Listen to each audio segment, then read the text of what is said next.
My name is Angelo Nole. I've been on the board of directors for 6 years. I am currently the chairperson of the board, and that term will end June of 2011.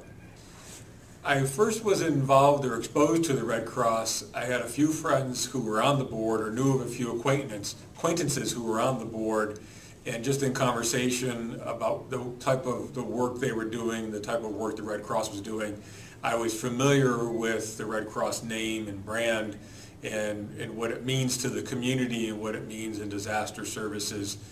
But I was very intrigued by the idea of helping people and helping people. There's something uniquely special in my mind about helping people you'll never probably see or meet. I've gained quite a bit through my volunteer experience. I've been exposed to some wonderful volunteers who are truly giving and generous of their time, of their resources, to a certain extent of their life. They're disrupting their life possibly to go help in the middle of the night for a local disaster service, to help people who are located far away if they're called upon to go help in those days. So the exposure to people who are gifted, dedicated, and willing to help has been humbling and very remarkable. From a board perspective, I've been exposed to some very bright, committed people who understand the importance of delivery of our services, understand the importance of the quality of our services and how that is really the key to our success. And the key to our success is helping people. And we have an obligation to the Red Cross, the people we serve at the Red Cross, to ensure that we can be here and it will have a sustainable model that can deliver services into the future. So we have an obligation to make sure that we are being prudent with the dollars that we take in, also because we're taking these dollars in from donors, and we have to be good stewards of donors' dollars.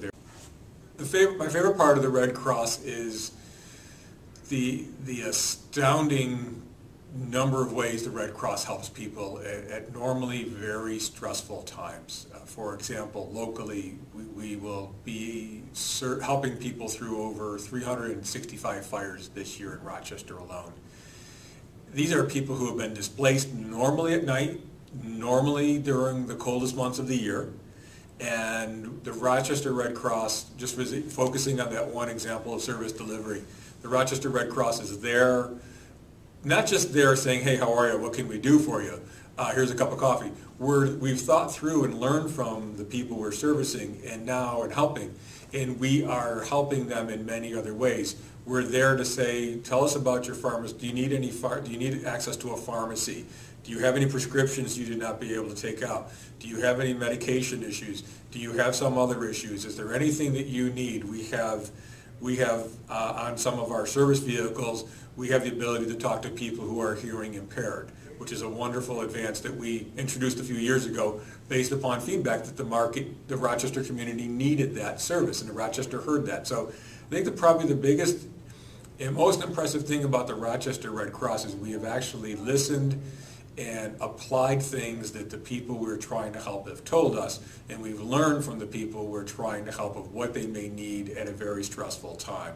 It's a group that once you get exposed to it, it's hard not to become more involved. You realize there are great people doing wonderful things, the staff, the management, the leadership, the other board members, the volunteers. When you're exposed to these great people doing these wonderful selfless things, it's a wonderful experience. It's very rewarding,